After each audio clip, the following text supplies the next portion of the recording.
Assistiu ao Menino e a Garça e não entendeu nada? Ficou confuso com o final? Esse vídeo vai ter spoilers do filme como um todo para falar sobre a história e os possíveis símbolos que ela carrega. O Menino e a Garça marca o retorno do Hayao Miyazaki à direção mais de 10 anos depois dele ter dirigido seu último filme, que foi Vidas ao Vento, que ia ser marcado com a aposentadoria do diretor, só que ele voltou para fazer esse filme, que em inglês se chama The Boy and the Heron, mas em japonês é How Do You Live?, que é o mesmo nome de um clássico livro japonês escrito por Genzaburo Yoshino em 1937, e que o Miyazaki já disse se tratar de um dos seus livros favoritos. Mas apesar disso e do livro aparecer dentro do filme, dá pra falar que a única semelhança principal que eles compartilham é o nome, porque o livro se foca ali num garoto de 15 anos que acabou de perder o pai e tá lidando com essas mudanças da vida, ao mesmo tempo que o tio tá ali pra aconselhá-lo, pra trazer ensinamentos da vida pra esse garoto. O filme, por sua vez, se inicia com Mahito, que é um garoto que acaba perdendo sua mãe em um incêndio no hospital no qual ela estava internada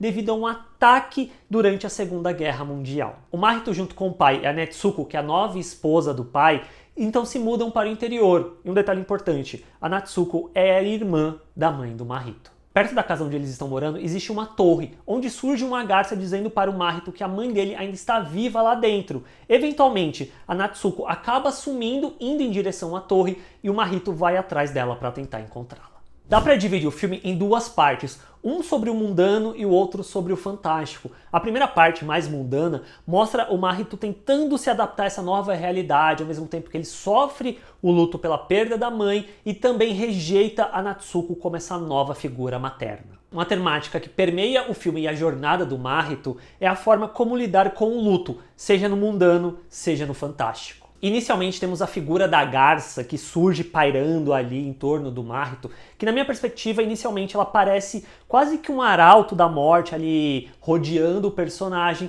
só que a garça ela tem diferentes significados que vai de morte e renascimento até mesmo um guia espiritual, que é o papel que essa garça acaba assumindo durante o filme ao levar o Mahito para dentro da torre e até além naquele mundo fantástico. A torre é descrita como esse lugar onde caiu um meteoro no passado e o tio-avô do Mahito, meio que obcecado com aquilo, acabou construindo aquela torre e eventualmente desaparecendo lá dentro. A torre acaba existindo num lugar fora do tempo e espaço, onde existem várias portas e cada porta leva para uma época diferente. Tanto que essa é a explicação do porquê que a Hime, que é a mãe do Mahito, acabou desaparecendo e um ano depois, quando ela voltou, estava igual. O Mahito acaba encontrando a Hime dentro da torre, ali naquele outro mundo, onde ela consegue controlar o fogo, o que acaba criando essa narrativa triste em torno da personagem, na minha perspectiva, porque ela consegue controlar o elemento, ela não tem medo do fogo e eventualmente ela vai acabar morrendo dentro de um incêndio. Na entrada da torre por onde o Mahito passa está escrito Fecimi la divina potestate, que pode ser traduzido como poder divino me criou, que é a descrição que está acima dos portões do inferno em A Divina Comédia do Dante Alighieri. De modo generalizado, a Divina Comédia acompanha o Dante passando por 3 reinos, que é o inferno, o purgatório e o paraíso. Sendo guiado pelo Virgílio, encontrando a sua amada Beatriz e tendo a sua jornada encerrada quando ele encontra Deus. Que dá para fazer paralelos com a jornada do Mahito, porque a gente tem a garça como esse guia para o personagem, tem o tio-avô como essa representação de Deus para aquele mundo, mas o interessante é ver que a figura que o Mahito ama está presente tanto na mãe que ele perdeu, a Hime jovem ali, quanto na Natsuko, que representa essa nova figura materna,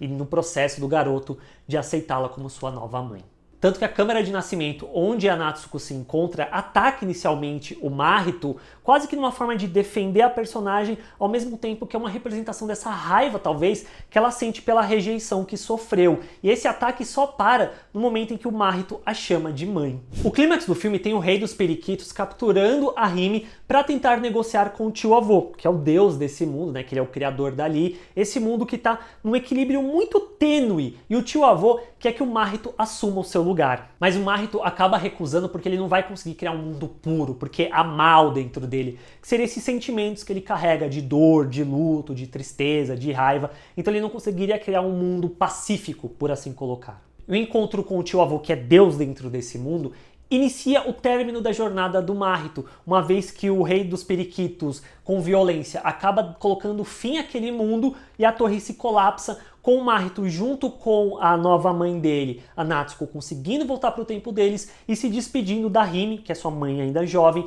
e ela vai voltar para o tempo dela para ela ter que todo o processo de crescer e ter o Mahito e eventualmente acabar falecendo. E o Menino e a Garça ainda tem uma outra leitura de que é uma semi-biografia do Hayao Miyazaki. Em entrevista à IndieWire, o Toshio Suzuki, que é cofundador do estúdio Ghibli, é produtor e amigo do Miyazaki, disse que o diretor o procurou pedindo permissão para fazer a história ser sobre ele. でそれは何かって言ったら自伝をやる。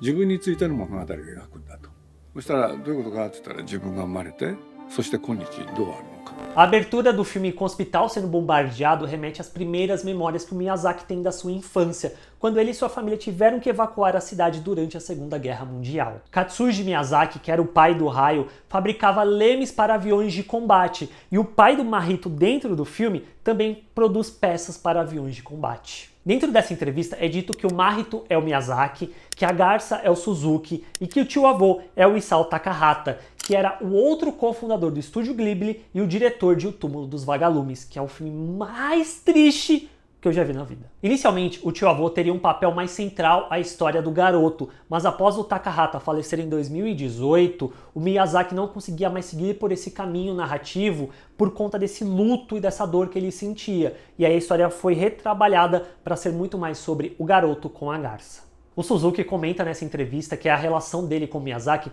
é muito nesse lugar de um não ceder para o outro, para rolar meio que esse conflito amigável, em certo nível, que rola entre eles. Ele menciona que a cena que tem no filme, que tá a garça e o garoto sentados na mesa lado a lado, sem um olhar para o outro, é muito um equivalente a como o Miyazaki e o Suzuki têm as suas reuniões, que eles sentam nessa mesa lado a lado e eles ficam conversando sem um olhar para a cara do outro. O Menino e a Garça, no final das contas, é um filme sobre a vida, como o próprio nome original pergunta, How do you live? Mas ao mesmo tempo é um filme muito sobre o luto, seja do próprio personagem Mahito, seja do Hayao Miyazaki na vida real. Se você curtiu essa análise do Menino e a Garça, deixa o like que isso ajuda demais eu continuar fazendo meu trabalho por aqui. Se você não quiser perder outros vídeos do Bilheterama, siga aqui, se inscreve no canal e a gente se vê na próxima. Tchau!